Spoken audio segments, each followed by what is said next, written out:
Assalamualaikum warahmatullahi wabarakatuh.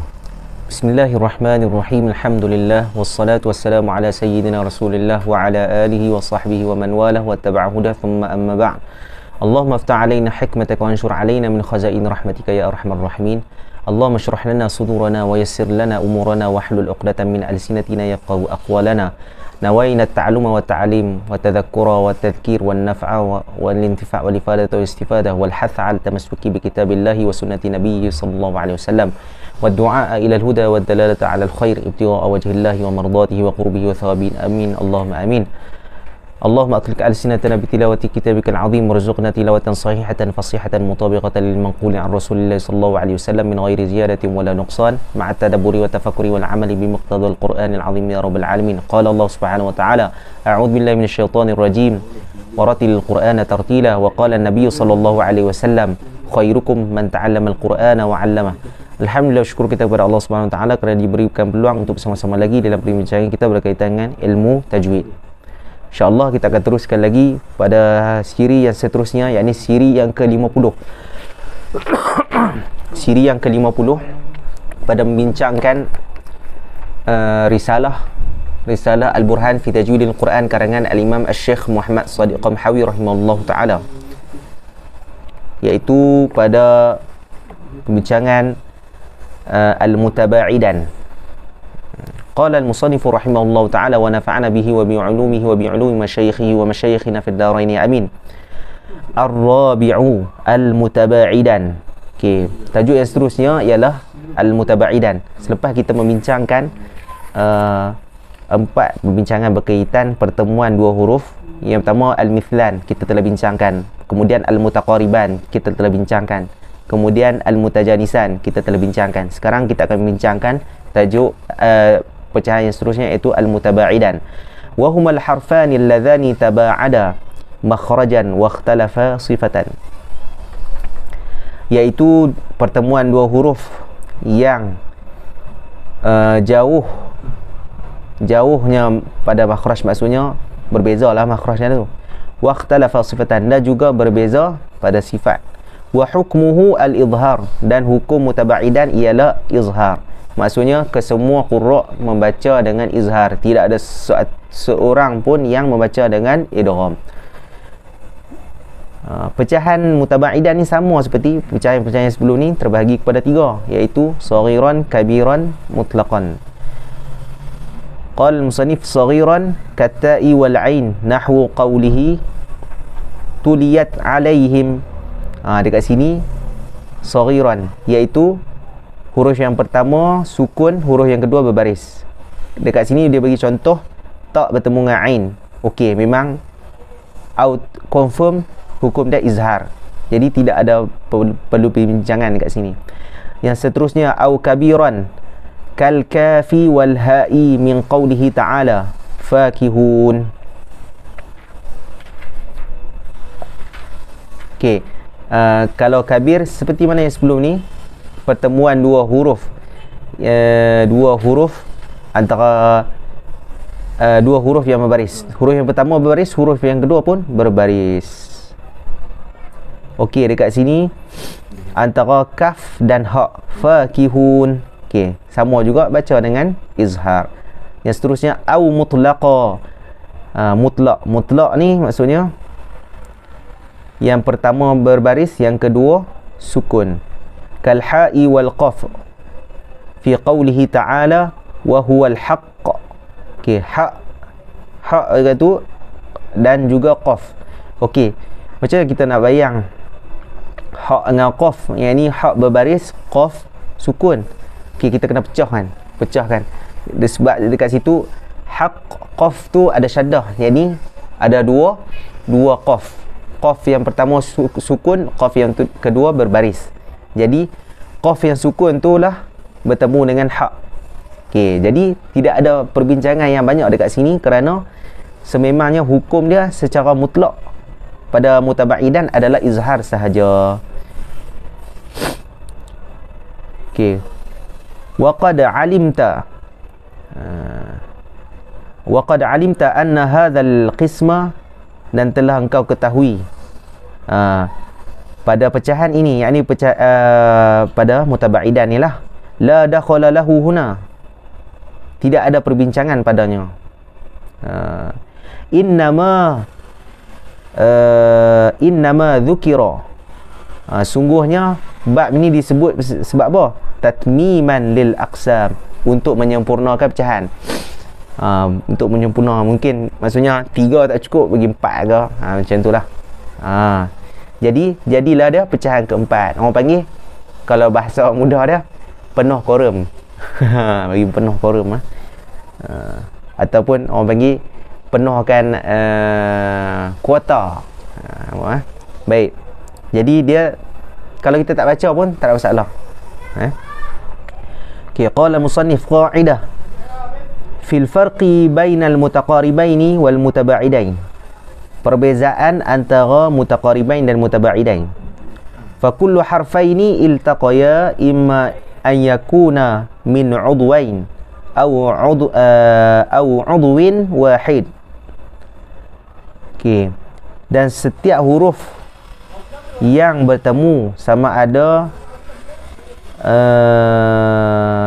terdiri daripada dua perkataan ataupun terdiri daripada satu perkataan. Fa in kana min udwain fahuma mutabaidan. Jika apa pertemuan ini kan, jika dua huruf ni daripada dua pertemuan, fahuma mutabaidan qaulan wahidan. Okey, ini tidak ada khilaf. Maksudnya kalau dua huruf tu bertemu di dalam satu huruf duduk dekat satu perkataan, satu huruf lagi duduk di perkataan yang lain, jadi memang tak payah pening kepala, mudah saja kan. Sifir dia memang benda tu mutabaidan lah. Pertemuan tu dipanggil mutabaidan, jadi tak ada masalah. Qaulan wahidan ka ahrufil halqi wa ahrufil lisani wa syafataini. Bagi contohlah seperti huruf halqum ataupun huruf lisan ataupun huruf bibir. Yang ni benda-benda yang telah kita bincangkan sebelum ni. Wa in kana min udwin wahid fahuma mutaqariban. Dan jika dua huruf ni daripada satu perkataan, fahuma mutaqariban illam yujad makhrajun fasilun bainahuma. Jika maksudnya hukum jika dua huruf tu berada dalam satu perkataan, maka ia dikira sebagai mutaqariban. Illam yujad, jika tidak terdapat makhraj fasilun, jika tidak terdapat makhraj yang memisahkan antara dua. Maksud sini makhraj huruf lah, makhraj huruf yang memisahkan antara dua. Seperti dia kata apa? Ka aqsal halqi ma' wastihi.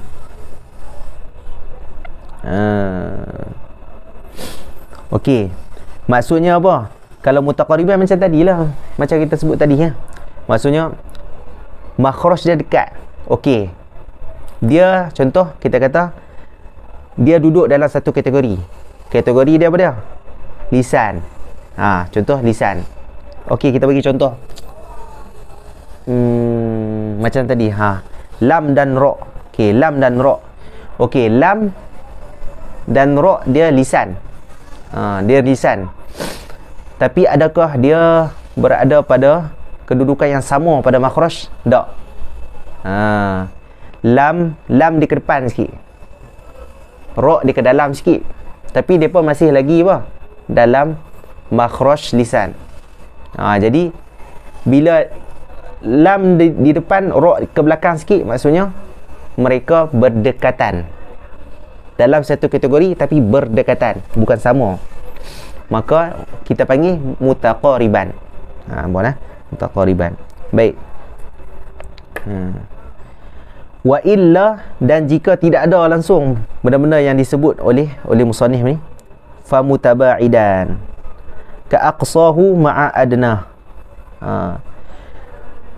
Jadi dia dikira sebagai mutabaidan. Okey, sebenarnya kaedah ni bila sebut kaedah lah. Bila sebut kaedah, dia ada tepat, ada tak tepat.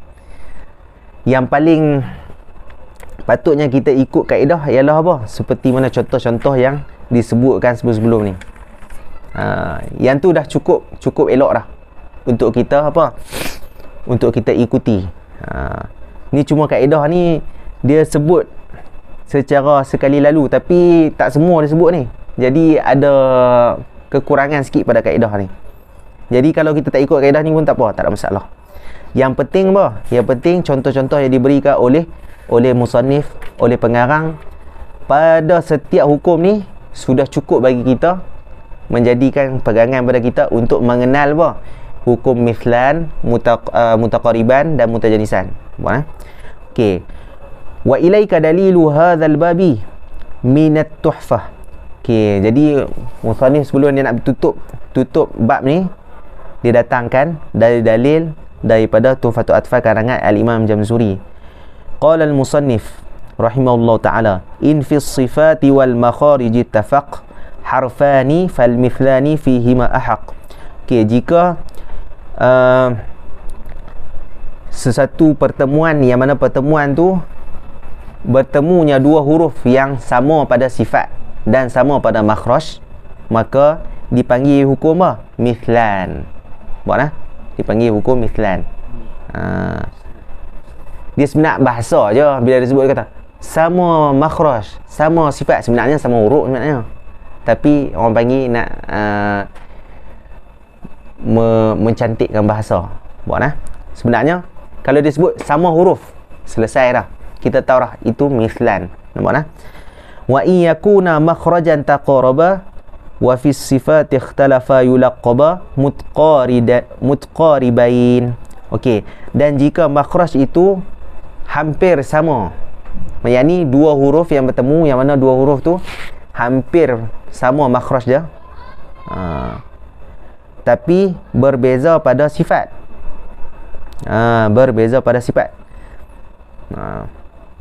Dia dekat sini dia ada beberapa pecahan. Kan, yang seperti mana yang disebut tadi, kan? Sama sifat, sama makhraj. Hampir sama sifat, hampir sama makhraj. Hampir sama sifat, tak sama makhraj. Hampir sama makhraj, tak sama sifat. Itu tiga pecahan bagi mutaqaribain. Jadi jenis pecahan-pecahan yang saya sebutkan itu kita panggil dia sebagai mutaqaribain. Ni mutaqaribain ni orang panggil durat syair. Sebenarnya mutaqaribain. Nampak dan contoh-contoh kita dah telah sebut sebelum ini. Au yakuna ittafaqa fi makhrajin duna sifati huqiqa bil mutajanisaini. Okey.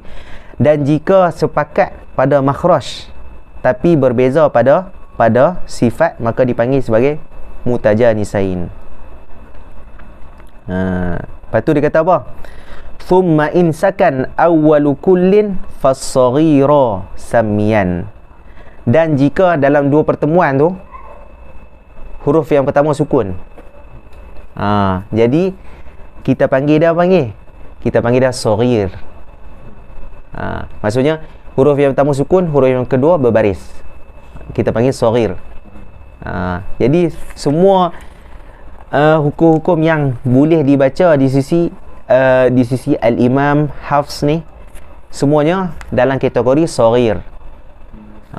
Kalau kita nak sebut nama panjang dia, contoh idgham mithlan saghir, idgham mutaqaribain saghir, idgham mutajanisan saghir. Sebab apa saghir tu? Sebab huruf yang pertama sukun, huruf yang kedua berbaris. Nampak au hurrikal harfani fi kullin faqul kullun kabirun. Okey. Ataupun kedua-dua huruf itu berbaris, maka kita panggil dia sebagai apa? Kabir. Semua qurra dia baca dengan apa? Baca dengan izhar, melainkan Imam Susi. Kalau qiraat 7 dia panggil Imam Susi. Kalau qiraat 10 Imam Abu Amr. Sebab tarik dia semakin banyak, turuk dia semakin banyak, maka Imam Abu Amr pun membaca juga. Nampak okey. Wafhamanhu bil muthul, dan fahamkanlah olehmu hu kembali kepada pembincang kita lah, semua pembincang kita al-madhkur ni, bil muthul, dengan contoh-contoh yang diberi. Nampak dengan contoh-contoh yang diberi. Contoh yang diberi maksudnya diberi oleh para ulama ni lah yang kita itab ni. Okey. Wallahu subhanahu wa ta'ala a'lam alam. Selesailah siri kita yang ke-50. Maka dengan ini habislah tajuk idgham mithan, mutaqariban, mutajanisan dan mutabaidan. Wallahu subhanahu wa ta'ala a'la wa alam. Subhanakallahumma bihamdika asyhadu an la ilaha illa anta astaghfiruka wa atubu ilaik. Bismillahirrahmanirrahim. Wal 'asr innal insana lafi khusr illa alladhina amanu wa 'amilus solihat wa tawassaw bil haqq wa tawassaw bis sabr.